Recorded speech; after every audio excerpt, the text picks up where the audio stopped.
qué lindo tener tantos niños en la congregación, siempre es una bendición. Estaba recordando de que un domingo como hoy, hace un año, fue el primer domingo que vine yo aquí a la congregación a predicar después de la salida del anterior pastor. Así que ha pasado un año, imagínense. Me parece mentira que haya pasado ya un año desde que fue el tercer domingo de agosto, me parece que vine a predicar y yo dije, bueno, yo voy un fin de semana a ayudarles y aquí estamos. Ya pasó un año y todavía estamos acá. La gloria sea para el Señor, la alabanza sea para Él. Damos gracias a Dios porque Él sabe cómo lleva adelante su iglesia. Muy bien, estamos en nuestra serie sobre el mensaje a las iglesias del Apocalipsis. Apocalipsis capítulo 2 y 3. Y la semana pasada vimos la iglesia a Éfeso, el mensaje a Éfeso, y hoy nos toca ver el mensaje a Esmirna. Y el mensaje a Esmirna o la iglesia de Esmirna es conocida como la iglesia sufriente.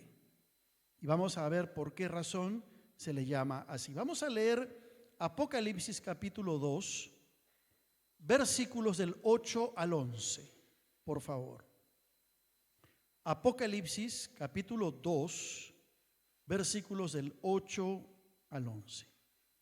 Dice así la palabra del Señor y leemos en comunión con el Padre, con el Hijo y el Espíritu Santo.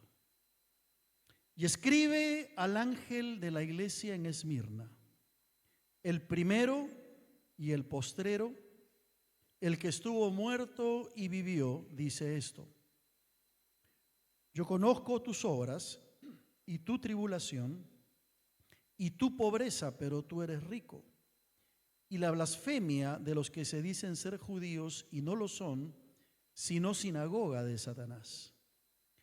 No temas en nada lo que vas a padecer. He aquí el diablo echará a algunos de vosotros en la cárcel para que seáis probados y tendréis tribulación por 10 días. Sé fiel hasta la muerte y yo te daré la corona de la vida. El que tiene oído, oiga lo que el Espíritu dice a las iglesias.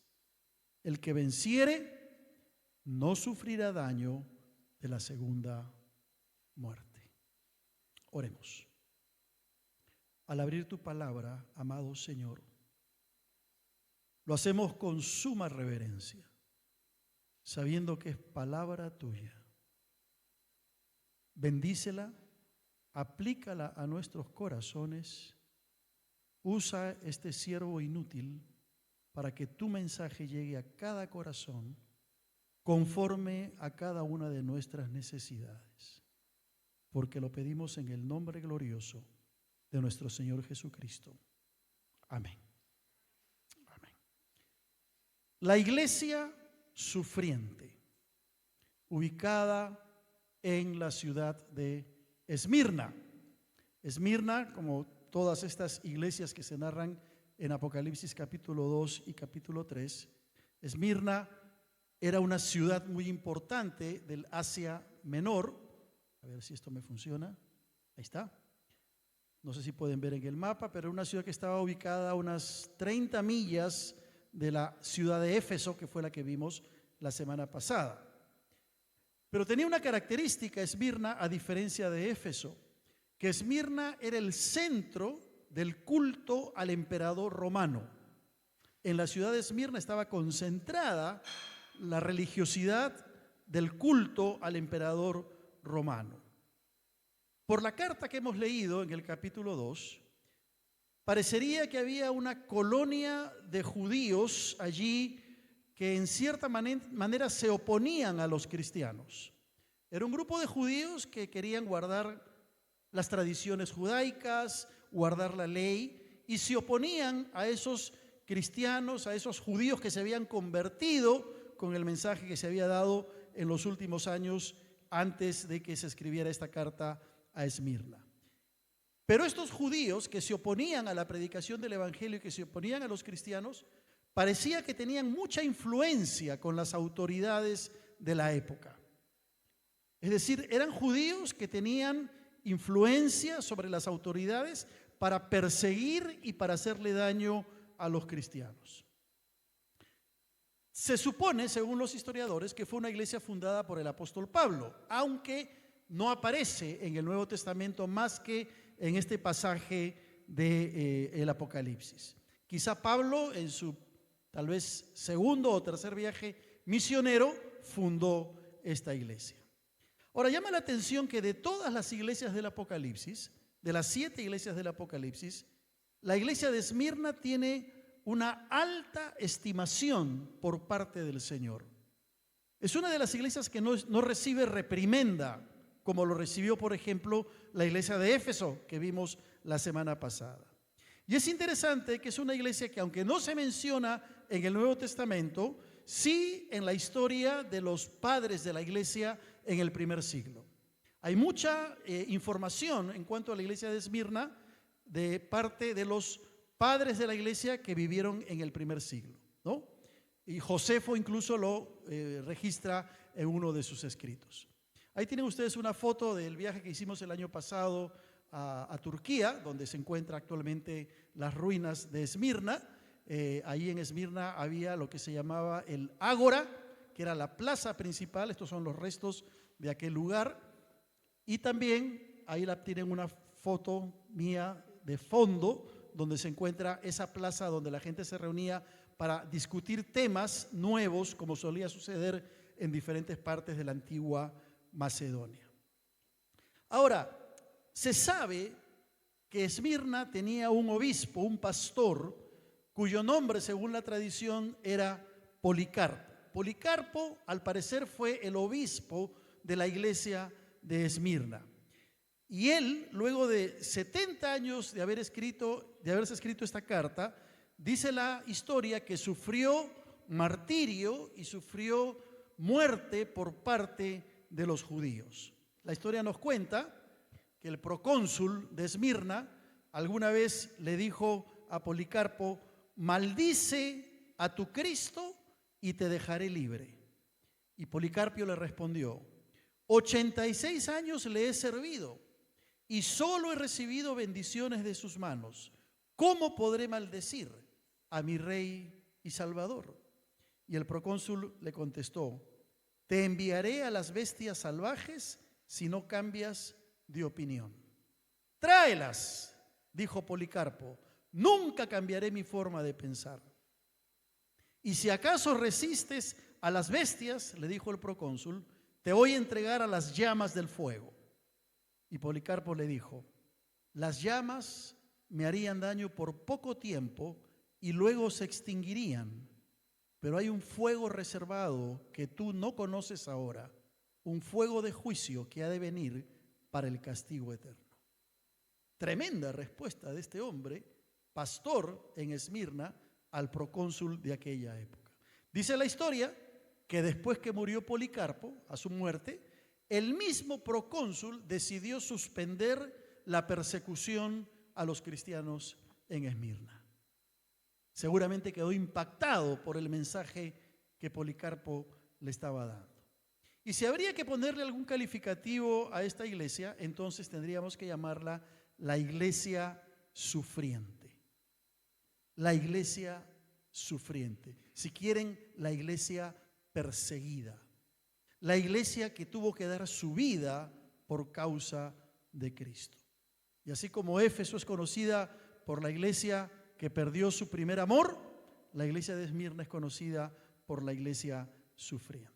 Ahora, ¿se acuerdan que vimos que todas las cartas tienen 7 partes, ¿no? Y cada una de ellas tiene una parte en particular.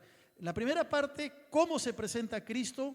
En este caso, a diferencia de la iglesia de Éfeso, que se presenta como el que anda en medio de los 7 candeleros de oro, aquí a la iglesia de Esmirna se le presenta como el Eterno.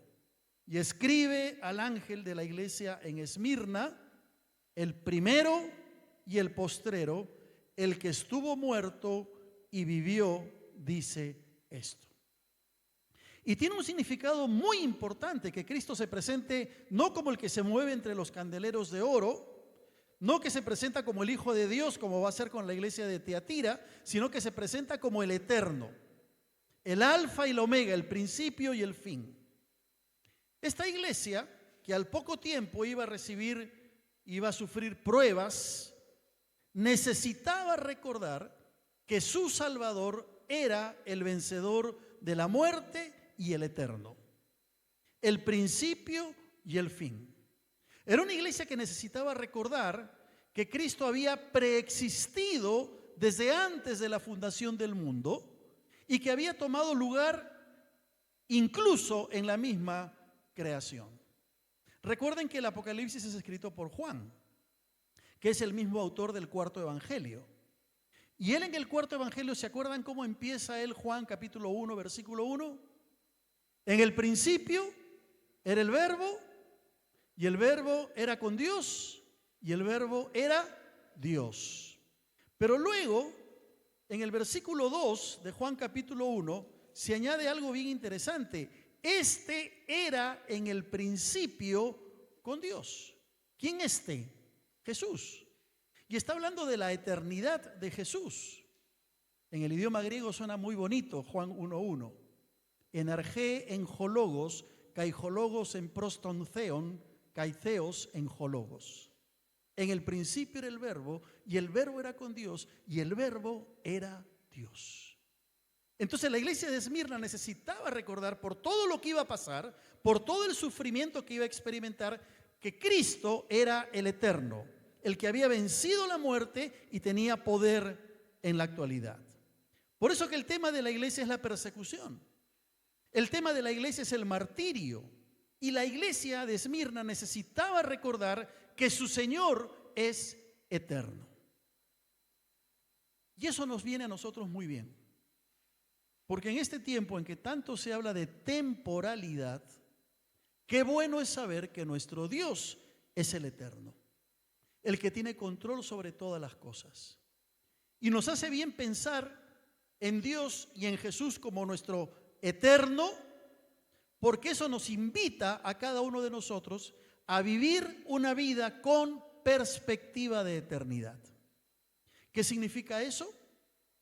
Que nosotros como cristianos y como hijos de Dios caminamos en este mundo proyectándonos hacia la patria celestial. ¿Cuántos pueden decir amén a eso?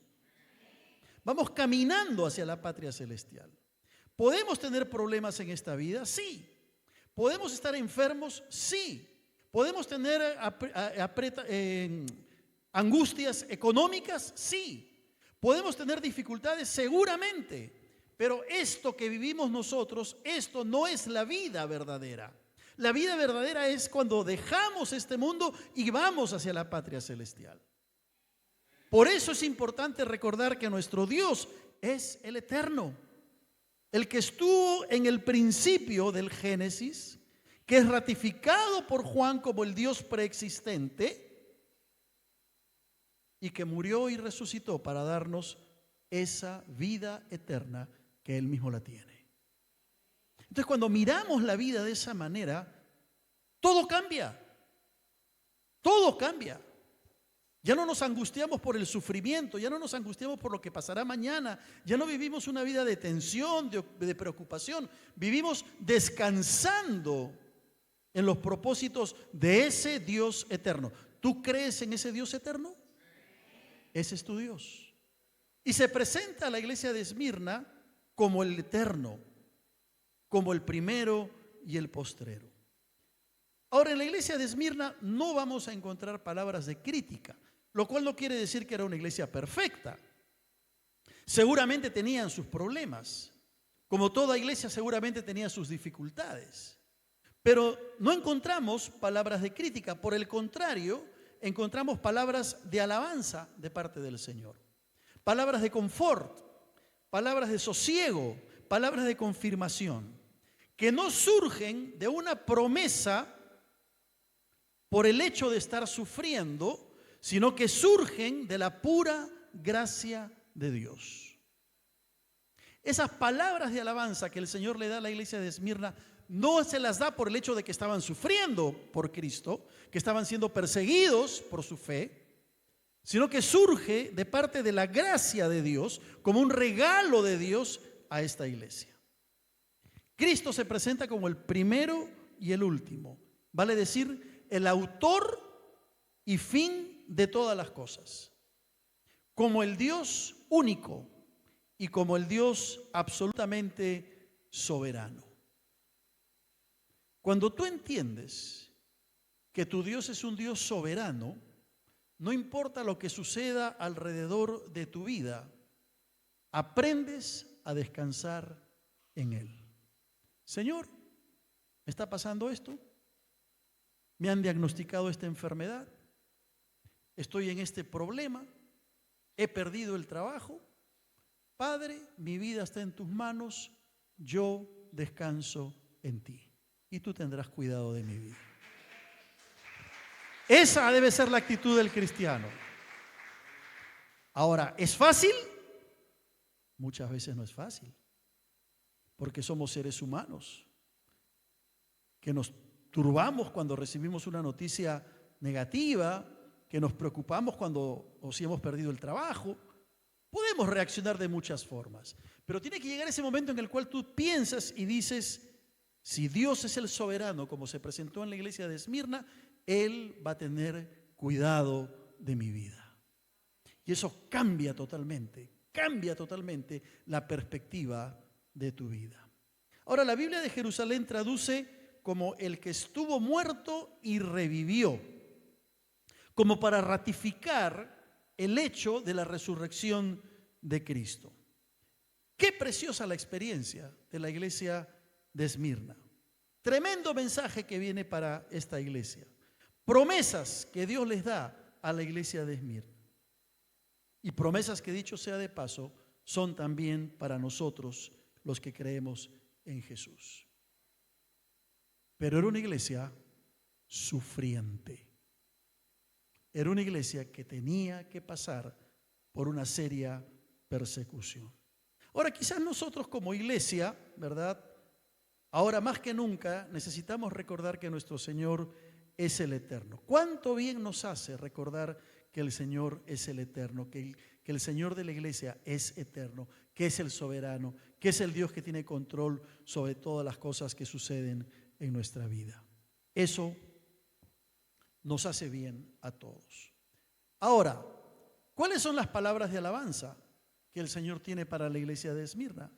Le dice, yo conozco tus obras y tu tribulación y tu pobreza, pero tú eres rico, y la blasfemia de los que se dicen ser judíos y no lo son, sino sinagoga de Satanás. Aquí hay palabras de alabanza para la iglesia, pero a la vez palabras fuertes y duras para estos judíos que se oponían a estos judíos que se habían convertido.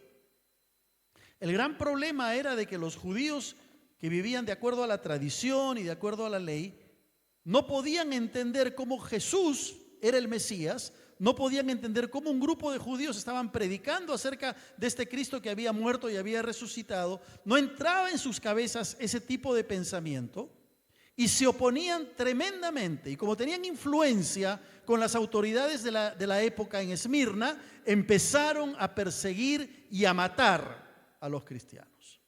Pero el Señor empieza diciéndole a la iglesia de Esmirna, yo conozco tus obras. Ahora, algunos han dicho que esta frase no aparece en los manuscritos más originales de la Biblia. Puede ser. Sin embargo, no cambia en nada el sentido de lo que Dios está queriendo decirles. Yo conozco tus obras y conozco tu tribulación. La iglesia estaba pasando por tribulación. Los cristianos del primer siglo estaban siendo perseguidos, estaban siendo humillados, estaban siendo muertos por causa de su fe. Ustedes conocen las historias. Los leones en el circo romano que salían para matar a los cristianos que estaban allí puestos simplemente por su fe. Castigos, apedreamiento. ¿Se acuerdan de la muerte de Esteban, narrada en el libro de Hechos? O la muerte de Jacobo, que Herodes lo manda a matar a filo de espada a Jacobo, solamente por el hecho de creer en Jesús. Y el Señor le dice a la iglesia de Esmirna, conozco tu tribulación. no soy ajeno a lo que estás viviendo. ¿Y sabes una cosa? El Señor nos dice a nosotros en esta mañana, yo conozco por lo que estás pasando. Conozco tu tribulación. Conozco tu problema. Sé eso que te está agobiando, que te está angustiando, que sientes que no te deja avanzar en la vida. Conozco lo que te está pasando. No soy ajeno a tu tribulación. Porque Dios es un Dios bueno. Nuestro Dios quiere lo mejor de nosotros. Y Él se identifica plenamente con nuestro sufrimiento y con nuestro dolor.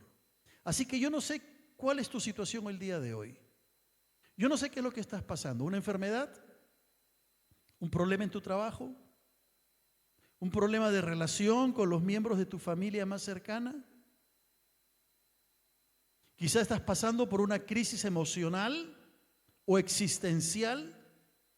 Déjame decirte que Dios conoce tu tribulación y quiere ayudarte.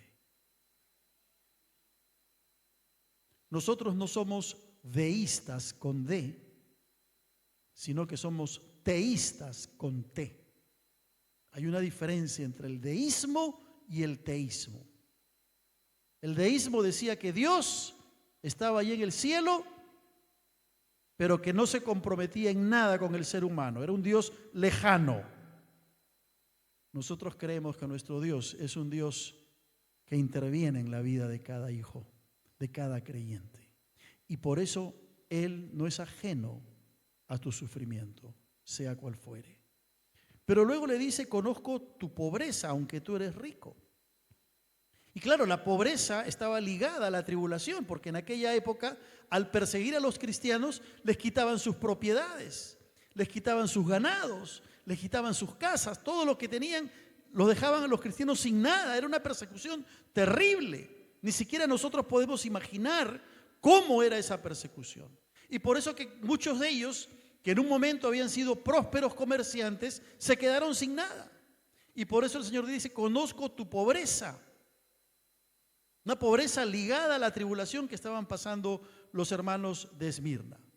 Que dicho sea de paso, es un contraste con lo que el Señor le va a decir a la iglesia de la Odisea en el capítulo 3 de Apocalipsis, en el versículo 17, que era todo lo contrario, porque la iglesia de la Odisea, el Señor le dice, tú dices, yo soy rico y me he enriquecido y de ninguna cosa tengo necesidad, y no sabes que tú eres un desventurado, miserable, pobre, ciego y desnudo. Pero a la iglesia de Esmirna le dice, aunque tú eres pobre porque has perdido mucho a causa de la persecución, en realidad eres rica. Eres una iglesia rica. Porque la pobreza de los hermanos de Esmirna no solamente se debía a las condiciones económicas, sino que, como hemos dicho, a la confiscación de sus propiedades, a los saqueos y a las dificultades que significaba ganarse la vida en un ambiente hostil, en un ambiente donde eran perseguidos. Nadie quería darle trabajo a los cristianos en aquella época. Sin embargo, el Señor les declara y les dice, pero ustedes son ricos. ¿Sabes por qué? Porque espiritualmente tenían una gran riqueza. Era gente que, aunque sufría persecución, tenía una riqueza espiritual donde el amor, la paz, la confianza en Dios era algo que salía por los poros de cada uno de ellos. Sufrían pobreza económica, pero tenían una riqueza espiritual incalculable. Y yo me pregunto si Dios no nos está pidiendo a nosotros también que no le demos tanta importancia a lo material y que empecemos a darle la verdadera importancia a lo espiritual. Yo me pregunto si el Señor no nos desafía en esta mañana a cada uno de nosotros a apropiarnos de la riqueza y las bendiciones espirituales que están disponibles para nosotros, que están allí, que Dios nos las quiere dar gratuitamente. pero parece que a veces estamos más afanados en lo material que en lo espiritual.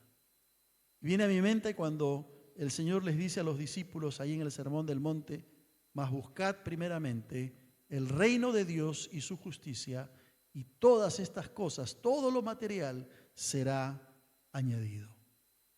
Y esto tiene que llevarnos a una pregunta a nosotros, porque recordemos que los mensajes a las 7 iglesias son también para nosotros. Tienen que llevarnos a una pregunta: ¿dónde estoy poniendo el enfoque de mi vida? Ojo, que no estoy diciendo que seamos despreocupados, que no proveyamos para la casa, que no trabajemos. No estoy diciendo eso.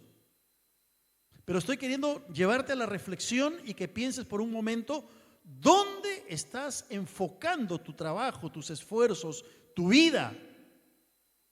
¿En lo espiritual, que no perece, que es para la eternidad, o en lo material, que un día va a terminar? Porque yo no conozco ningún millonario que se haya ido al más allá y se haya llevado todos sus millones para usarlos en la eternidad. No conozco. Pero conozco gente que muchas veces en esta tierra vivió una pobreza material por diversas circunstancias, pero que aprendieron a ser ricos espiritualmente. Y pasaron a la eternidad con una sonrisa en los labios, sabiendo que se llevaban lo mejor a la eternidad. ¿En qué estamos enfocando nuestra vida? ¿Sobre qué estamos poniendo nuestros esfuerzos? Y le dice el Señor: conozco también la blasfemia de los que se dicen ser judíos y no lo son. Y fíjate cómo los llama: sinagoga de Satanás. Ay, ay, ay. Eso tiene que haber sido un golpe muy duro para los judíos. Cuando habla de las blasfemias, está hablando de las calumnias que hacían los judíos contra los cristianos en aquella época. Acusaciones injuriosas contra los creyentes. ¿Y sabes una cosa? Cuando hay riqueza espiritual en la vida de un cristiano, hay gente que te va a calumniar. Hay gente que te va a injuriar. Hay gente que va a hablar mal de ti. ¿Te acuerdas que cuando quizás recién te convertiste y viniste al Señor, no tuviste que enfrentar oposición de la misma familia, de los amigos, calumnias, mentiras, burlas de los demás? Cuando yo conocí al Señor a los 13 años de edad, le entregué mi vida a Cristo. Claro, como todo joven, adolescente, vivíamos en ese momento en una efervescencia espiritual en la iglesia donde yo asistía, allá en el Perú. Yo quería estar en la iglesia, quería estar con mis hermanos, quería estar con mis amigos, para divertirnos, para jugar, sí, pero como les decía el domingo pasado, hacíamos vigilias, cantábamos, venían los campamentos, era una efervescencia espiritual tremenda. Y yo paraba en la iglesia, a tal punto que mi mamá un momento me dijo, sin ser ella creyente todavía: lo único que te falta es llevar tu colchón a la iglesia. Así me lo dijo. Después la que llevaba el colchón era ella, ¿no? Cuando se convirtió. Tenía un amigo en el colegio. Teníamos 15 años. Se burlaba de mi fe. Se burlaba de mi fe. Al punto de querer golpearme más de una vez. 15 años. Seguramente te ha pasado a ti también. Seguramente has sufrido la burla de tus familiares, amigos del trabajo, compañeros, etc. Tal como le pasó a Policarpo, que todo se originó en una mentira, en una calumnia, lo mismo iban a pasar los hermanos de Esmirna. Dice la historia que después que Policarpo se negó a renunciar a su fe cristiana, después que se negó a jurar por el emperador romano, un grupo de judíos, dice la historia, una turba, incontrolablemente gritaban con ira diciendo: este es el maestro de Asia, el padre de los cristianos, el destructor de nuestros dioses, que enseña a muchos a no ofrecer sacrificios y adorar. Una media verdad es una mentira completa. Y el Señor les dice las blasfemias de los que dicen ser judíos y no lo son. Qué interesante, porque eran judíos, pero el Señor dice, se creen judíos pero no lo son. ¿Por qué? Porque han rechazado a Cristo. Han sido cortados todos los privilegios del pacto que estaban extendidos para estos judíos. Y en el sentido espiritual, nunca fueron judíos hijos de Abraham. Es por eso que en Romanos, cuando leemos en el capítulo 2, lo que Pablo le escribe a los hermanos en Roma en cuanto a la circuncisión y en cuanto al hecho de ser judío, les va a decir en el capítulo 2, versículo 28, pues no es judío el que lo es exteriormente, ni es la circuncisión la que se hace exteriormente en la carne, sino que es judío el que lo es en el interior, y la circuncisión es la del corazón en espíritu, no en letra, la alabanza del cual no viene de los hombres, sino de Dios. Y el Señor les está diciendo, estos en realidad no son auténticos judíos. Aunque estén circuncidados, aunque tengan la señal del pacto, no son auténticos judíos porque han rechazado la gracia de Cristo. A veces la oposición mayor va a venir de la gente más cercana a nosotros, de la gente más próxima a nosotros. Los mismos judíos eran quienes se oponían a los cristianos. Y luego entonces vienen unas palabras de advertencia y promesa para la iglesia de Esmirna. No temas en nada lo que vas a padecer. He aquí el diablo echará a algunos de vosotros en la cárcel para que seáis probados, y tendréis tribulación por 10 días. Sé fiel hasta la muerte y yo te daré la corona de la vida. Estos judíos parecía que tenían mucha influencia sobre las autoridades romanas, porque se habla de una persecución inminente, de una persecución inmediata sobre la iglesia. No temas en nada lo que vas a padecer. El diablo echará a algunos de vosotros en la cárcel. El Señor mismo estaba diciéndole a la iglesia de Esmirna lo que iba a pasar con ellos, está advirtiéndoles. Algunos de los cristianos iban a ser arrojados injustamente en la cárcel. Y la cárcel, como todos sabemos, no es un lugar agradable, era un lugar de castigo, era un lugar donde además estaban esperando el juicio que iba a venir sobre ellos, que muy probablemente iba a ser la muerte. Pero le dice, echará a algunos de vosotros en la cárcel para que seáis probados. Y aquí viene una lección para nosotros. Porque todos los cristianos en algún momento de nuestra vida somos probados. O Dios nos prueba o permite que el diablo nos tiente o nos pruebe para que nuestro carácter cristiano se manifieste y entonces aparezca realmente el sello de quienes somos. Y el Señor le dice, algunos de ustedes van a ir en la cárcel, pero para ser probados, para comprobar su fe, para ver si realmente son auténticos cristianos. Ahora tú me dirás, pero pastor, aquí en España nosotros no sufrimos persecución. Bueno, en cierta manera no sufrimos persecución. En cierta manera, claro, nadie va a entrar aquí con un rifle a matarnos porque somos cristianos. Pero muchas veces, a causa de nuestra predicación o de nuestra fe, se produce la persecución. Sobre todo en estos tiempos de tanto libertinaje, en este periodo posmoderno donde tú tienes que tener mucho cuidado con lo que dices porque puede ser tergiversado y puedes terminar en un juicio o en la cárcel porque te tildan de homofóbico o de machista o de lo que fuere. Yo recuerdo cuando en mi país, en el Perú, vivimos una época de terrorismo muy fuerte en los años 80. Mucha gente moría.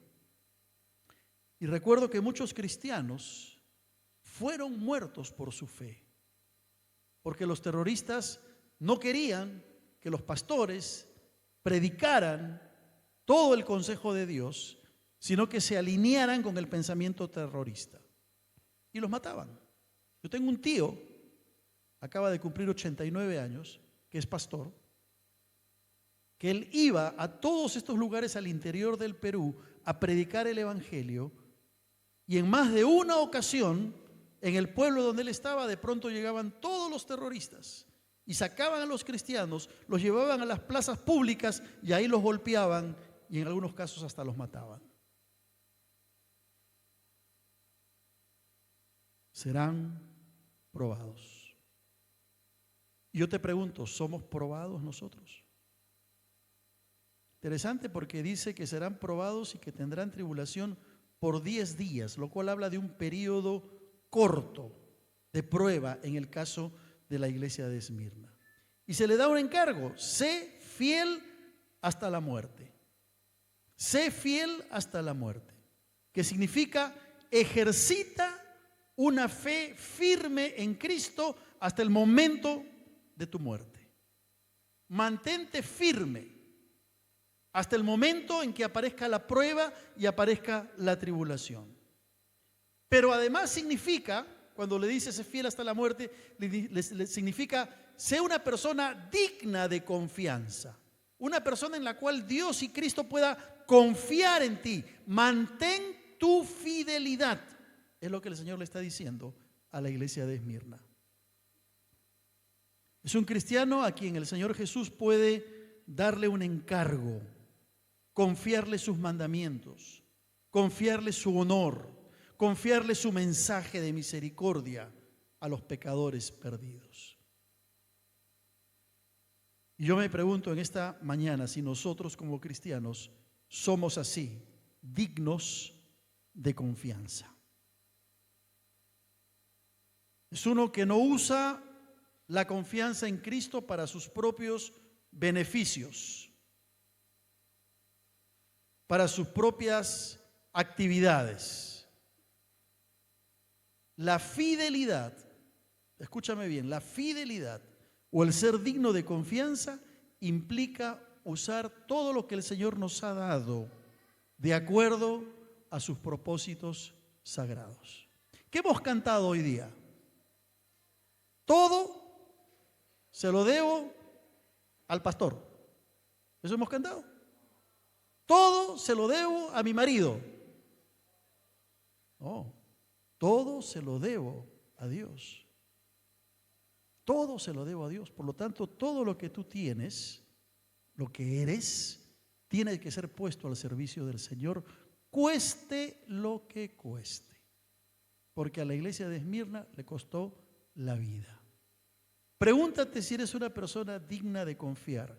Porque siempre decimos nosotros, ¿verdad? Hay que tener fe en Jesús. Y está muy bien.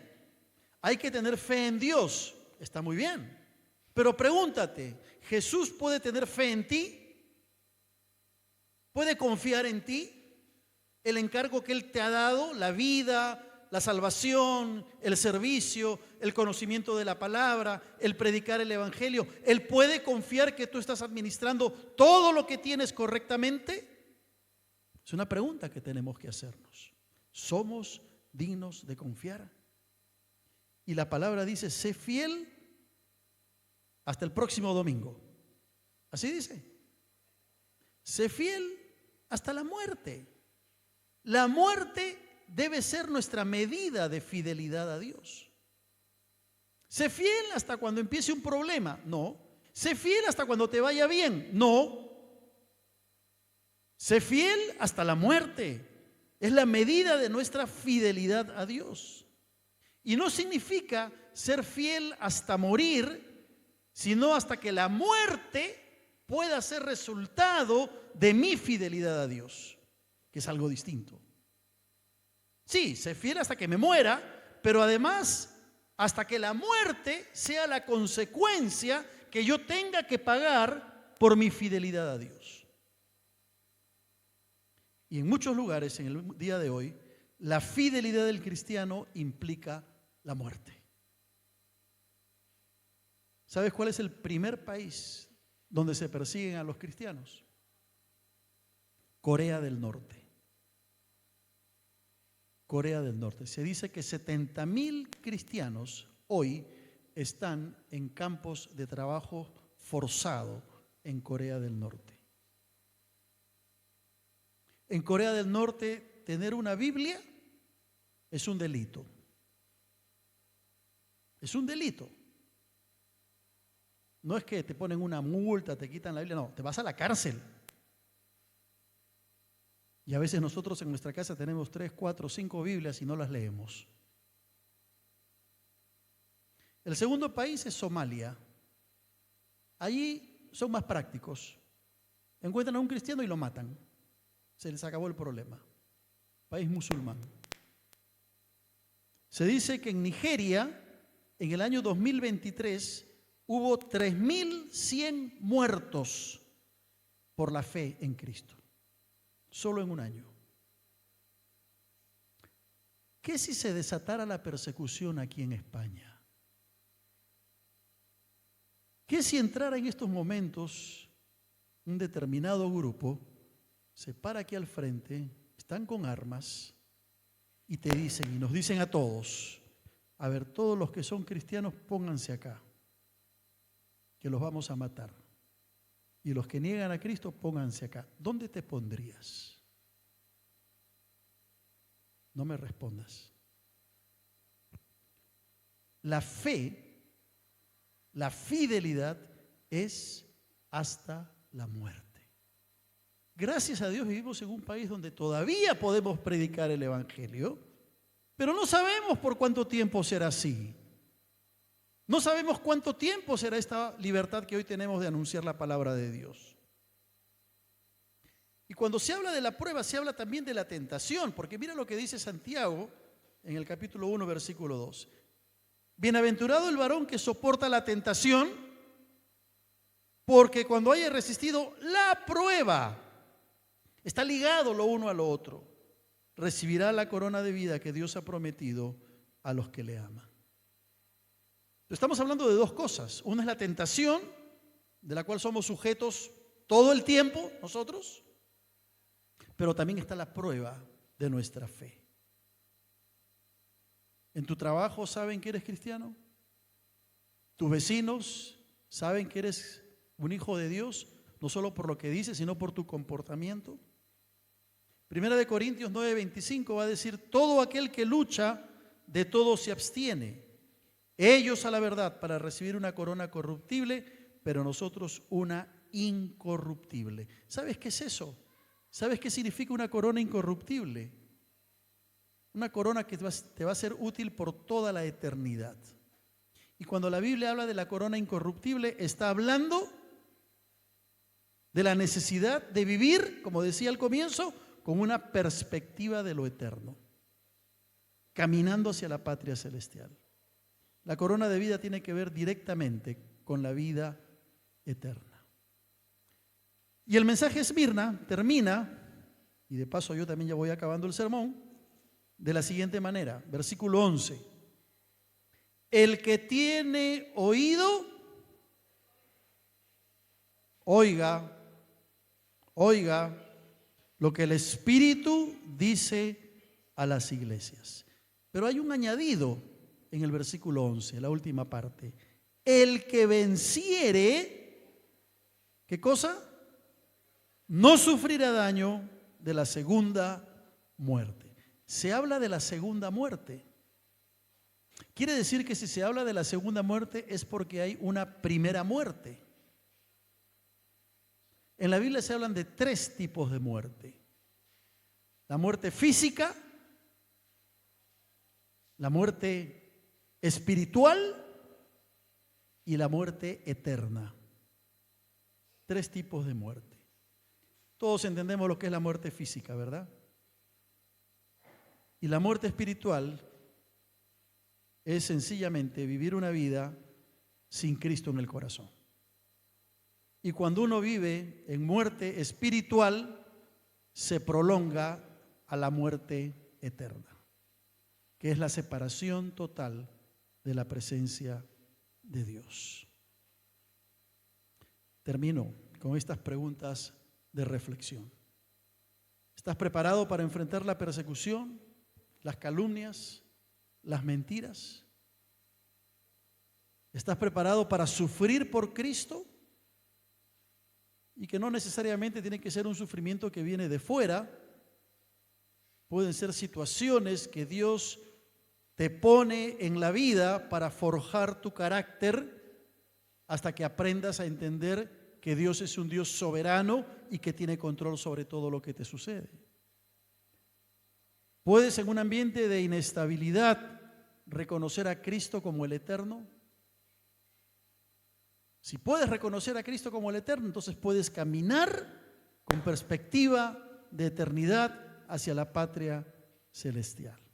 Y pregúntate si eres un vencedor en Cristo. La gran lección que nos deja el mensaje a Esmirna es que al margen de la salud que podamos tener, al margen del éxito que podamos tener en la vida, al margen del poder que podamos tener como iglesia incluso, ninguna de estas son la marca, es la marca de una verdadera iglesia. Estas cosas son buenas para la vida de la iglesia. Tener salud espiritual, tener autoridad. Todo eso es muy bueno para la vida de la iglesia. Pero ¿sabes por qué el Señor le brinda aprobación a la iglesia de Esmirna? Porque era una iglesia sufriente. Y con esto no quiero decir que nosotros como Iglesia Nueva Jerusalén tenemos que victimizarnos y sufrir en vano. No estoy hablando de eso. Tampoco estoy diciendo que todo cristiano va a pasar por persecución necesariamente. Pero sí tenemos que ser conscientes de algo, que la ofensa de la cruz permanece. A la gente no le gusta que le hables de Cristo y eso va a generar consecuencias. El mundo que nos rodea no es un mundo cristiano, no nos engañemos. La cruz incomoda, el mensaje de la cruz afecta formas de vida, estatus, etc. Preguntémonos, ¿cómo estoy viviendo mi vida y cómo estoy enfrentando las pruebas que me toca pasar? Preguntémonos en dónde estoy enfocando mi perspectiva de vida, ¿en un Dios soberano o estoy dándole más peso a lo material que a lo espiritual? Que el Señor nos ayude a cada uno de nosotros a poder enfrentar las situaciones que nos toque vivir descansando en un Dios que tiene control sobre nosotros. Amén. Y si Él tiene control sobre nuestra vida, descansamos en Él.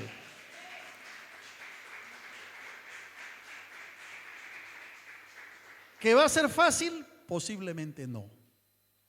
Pero recuerda que ahí está el eterno del cual hemos hablado. Ahí está el principio y el fin para sostenernos en medio de toda dificultad. Pongámonos de pie para orar y acercarnos al Señor en este momento.